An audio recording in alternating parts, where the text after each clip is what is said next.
नमस्कार। सभी धर्मी लोगों का आपके अपने चैनल पर एक बार फिर स्वागत है। बाइबल के नए नियम अर्थात ईसा द्वारा लाई गई व्यवस्था और परमात्मा के वचन, जो परमात्मा जीवित है उसके जीवित वचन है और उनका पुत्र ईसा भी जीवित है। चलिए आगे बढ़ते हैं। मती का बुलाया जाना, आगे का वचन है मती का बुलाया जाना। वहां से आगे बढ़कर अर्थात ईसा मसीह सेवा कार्य के लिए आए थे और सेवा कार्य के लिए वो घूमते रहते थे ताकि लोगों को अपनी व्यवस्था और परमात्मा का अनुग्रह, सामर्थ्य और महिमा का प्रत्यक्ष दर्शन करवा सकें। और आज भी यही कार्य कर रहा है वो, क्योंकि जो उसके वचन है, वचन ही परमेश्वर है और परमेश्वर का पुत्र भी वचन में है। वहां से आगे बढ़कर यीशु ने मती नामक एक मनुष्य को महसूल की चौकी अर्थात जहां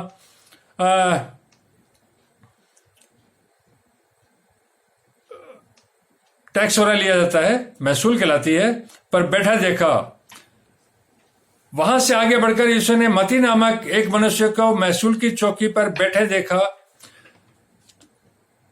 जब ईसा मसीह वहां से निकल रहे थे तो वहां एक मती नामक व्यक्ति को महसूल की चौकी पर बैठे देखा और उससे कहा, परमात्मा के पुत्र अपनी मर्जी से जिसको चाहते थे उसको अपने साथ चलने का बोलते थे, वो उनके साथ हो लेता था। ये चमत्कार था। मती को भी देखा और उनकी इच्छा हुई और उससे कहा, मेरे पीछे हो ले। किसने कहा? परमात्मा के पुत्र ईसा ने उसको, मती को बोला। उससे कहा, मेरे पीछे हो ले। वह उठकर उसके पीछे हो लिया। जब वह घर में भोजन करने के लिए बैठा तो बहुत से महसूल लेने वाले और पापी आकर यीशु और उसके चेलों के साथ खाने बैठे। जब वह घर आकर भोजन के लिए बैठा तो बहुत से महसूल लेने वाले अर्थात जो टैक्स वगैरह लेते थे वो और पापी आकर यीशु और उसके चेलों के साथ खाने बैठे। तो बहुत से पापी लोग और महसूल लेने वाले भी आकर यीशु के साथ खाने पर बैठ गए। वो कभी भी किसी को मना नहीं करता था। यह देखकर फरीसियों ने उसके चेलों से कहा, जब यह देखा कि वो ईसा मसीह महसूल लेने वाले और पापियों के साथ भोजन कर रहे हैं,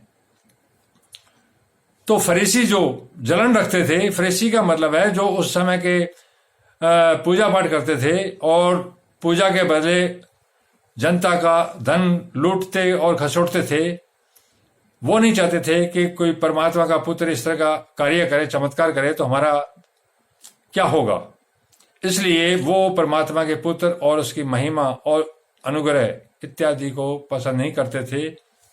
यह देखकर फरीसियों ने उसके चेलों से कहा, तुम्हारा गुरु महसूल लेने वाले और पापी के साथ क्यों खाता है?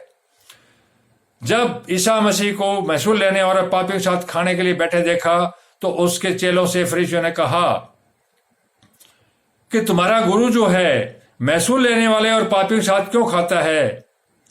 यह सुनकर ईसा ने उनसे कहा, देखिए क्या कहा, वेद भले चंगों के लिए नहीं परंतु बीमारों के लिए आवश्यक है। वेद का मतलब डॉक्टर। ईसा आगे कहते हैं, वेद जो हैं, जो चंगाई का कार्य करते हैं, वे भले चंगे अर्थात स्वस्थ लोगों के लिए नहीं है परंतु बीमारों के लिए आवश्यक है। अर्थात वेदों की आवश्यकता बीमार व्यक्तियों को है, न कि स्वस्थ। इसलिए तुम जाकर इसका अर्थ सीख लो। ईसा ने उनको चेतावनी देते हुए बोला कि तुम इसका जाके अर्थ सीख लो पहले, उसके बाद आगे बात करना। मैं बलिदान नहीं परंतु दया चाहता हूं। आगे परमात्मा के पुत्र कहते हैं, मैं बलिदान नहीं परंतु दया चाहता हूं। मैं किसी का बलिदान नहीं चाहता बल्कि दया करना चाहता हूं।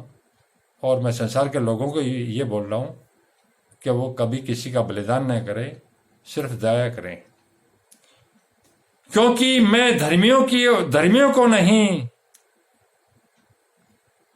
परंतु पापियों को बुलाने के लिए आया हूं। देखिए ईसा क्या कहते हैं, मैं धर्मियों को धरती पर लेने के लिए नहीं आया हूं, मैं पापियों को बुलाने के लिए आया हूं। धर्मी तो परमात्मा के साथ चल रहे हैं, व्यवस्था को मान रहे हैं, मुझे मान रहे हैं, तो धर्मियों को मैं डिस्टर्ब क्यों करूंगा? ऐसा कोई कारण नहीं। उनको, वो बीमार भी नहीं है इसलिए वो स्वस्थ हैं। जो बीमार हैं, जो पाप के मार्ग पर चल रहे हैं, अधर्म के मार्ग पर चल रहे हैं, अंधेरे में चल रहे हैं, जिनको अपना रास्ता दिखाई नहीं दे रहा है, जिस प्रकार अंधों को, मैं धर्मियों को नहीं परंतु पापियों को बुलाने के लिए आया हूं। यहां ईसा मसीह का यह संदेश उस समय तो यथार्थ था ही, उसके बाद आज भी है और आने वाले भविष्य के अंदर ये वचन अनंत काल तक लागू रहेगा, क्योंकि जीवित वचन है। जीवित वचन का मतलब है जो कहा गया है वो लागू होगा और लागू होता है। तो कृपया आप इसका मतलब समझ लें। वेद भले चंगों के लिए नहीं परंतु बीमारों के लिए आवश्यक है। जो भी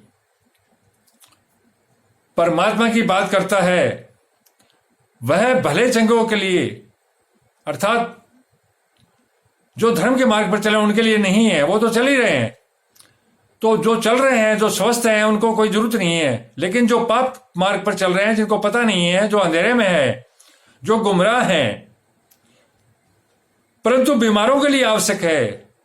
तो ऐसे जो बीमार हैं, जो पाप के मार्ग पर चल रहे हैं, परमात्मा का यही आदेश है, परमात्मा का पुत्र का भी यही आदेश है, जो बीमार हो उनको चंगा करो। इसलिए तुम जाकर इसका अर्थ सीख लो। तो दुनिया हमारे सभी के लिए है कि हम इसका अर्थ सीख लें और उसके बाद अपना जीवन यापन करें। मैं बलिदान नहीं परंतु दया चाहता हूं, क्योंकि मैं धर्मियों को नहीं परंतु पापियों को बुलाने आया हूं।